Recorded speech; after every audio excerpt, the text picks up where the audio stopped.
Iron Man 2 is not very good. Is it as bad as Incredible Hulk? No, but it seriously is not much better. I know this is only my 4th video, but this has been the hardest review to do so far. Literally nothing noteworthy happens in this movie. The main things that stand out in this is that the film introduces you to Black Widow and War Machine. Everything else is just so uneventful. Tony has a problem where the arc reactor in his chest is slowly making his blood toxic, but then he solves that problem halfway through the movie. As the audience, we never really get to feel the repercussions of this illness. Like I said, not much happens in this movie, so I'm going to try and do a lightning recap. So, the government want the Iron Man suit because they think it's a weapon, and the other countries are going to try and replicate this weapon.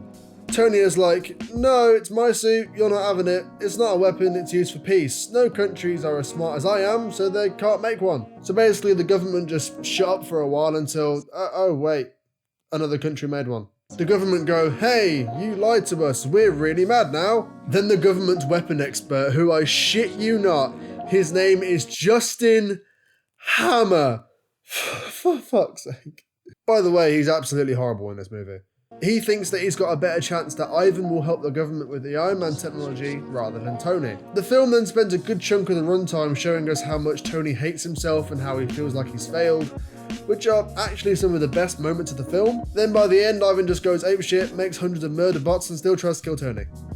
Did I do that right? I think I did that right. There are like 2 good scenes in the whole movie, but we'll cover those when we get to them. The film starts off in Russia, introducing us to Whiplash, our main villain. His father says,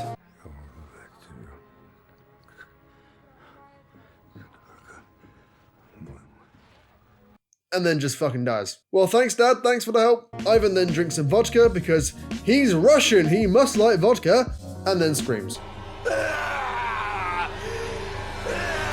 Mickey Rourke doesn't actually do a terrible job in this film, but he's still not fantastic. Tony is still just as much as an arsehole as he was in the first film, if not more. The beginning of the movie, he literally just stands on stage talking about how amazing he is for 5 minutes. Oh, and also, Kate Mara is in this film. I like Kate Mara, for no particular reason. Even Elon Musk is in this movie, what the fuck? I need you to wear a surgical mask until you're feeling better. Is that okay? That's rude. Huh. I didn't know Marvel could predict the future. Anyway, Tony then goes to race in the Grand Prix because apparently he knows how to drive an F1 car. Whiplash shows up, wrecks havoc among the drivers, and then we have this really, really stupid scene.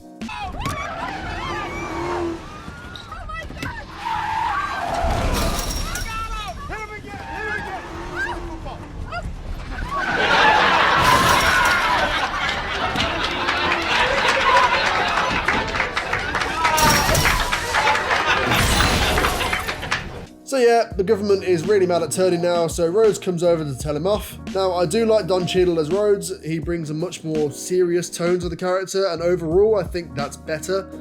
But I still prefer Terrence Howard. Leave me alone. You said nobody else would possess this technology for 20 years? No, he didn't. He said 5 to 10 years. They literally said that 8 minutes ago. But, okay. Then they have a fight, destroy the house, and Rhodes steals a suit. And believe me, this is one of 2 good scenes in the whole film. Then S.H.I.E.L.D. come over and put Tony on house arrest. I've been authorized by Director Fury to use any means necessary to keep you on premises. If you attempt to leave or play any games, I will tase you and watch Super Nanny while you drool into the carpet. Wow, they really did know about this quarantine thing. One thing I did pick up on is that Nick Fury doesn't seem to act like Nick Fury. He just doesn't seem as serious as he does in other films. I don't know, that might just be me. And then a couple minutes later, we see Tony driving away like it's nothing. You literally had 1 job and you lasted 7 minutes. Hammer then goes to Rhodes and basically tries to buy the suit off the government, giving us the one good line of the whole film. This is my Eiffel Tower. This is my Rachmaninoff's third, my Pieta. It's completely elegant, it's bafflingly beautiful, and it's capable of reducing the population of any standing structure to 0. I call it the ex-wife. Then a lot of just unimportant shit happens, like seriously nothing happens. And then after 90 minutes, the film starts to finally be enjoyable. Probably the best part of the whole movie is that we have the theory confirmed that this is Peter Parker. Now, no, I don't think Marvel planned this when Iron Man 2 was released. They probably just said it to make us happy, but I still think it's pretty cool. The other good scene in this film is the pre-fight. The visuals are cool, and it's kind of the first time we get to see a team up in the MCU. But I can't stress enough that the main fight The fight that we've been building up for the whole film is utterly pathetic. It lasts 30 seconds. Also, I noticed that the soundtrack is kind of non-existent in this film. I couldn't really pick out anything particularly engaging. So yeah, that's Iron Man 2, a sequel that really just does nothing with itself. Is it the worst sequel in the MCU? No. No, it's really not. 4.2 out of 10. And also my character of the movie award goes to The Bird.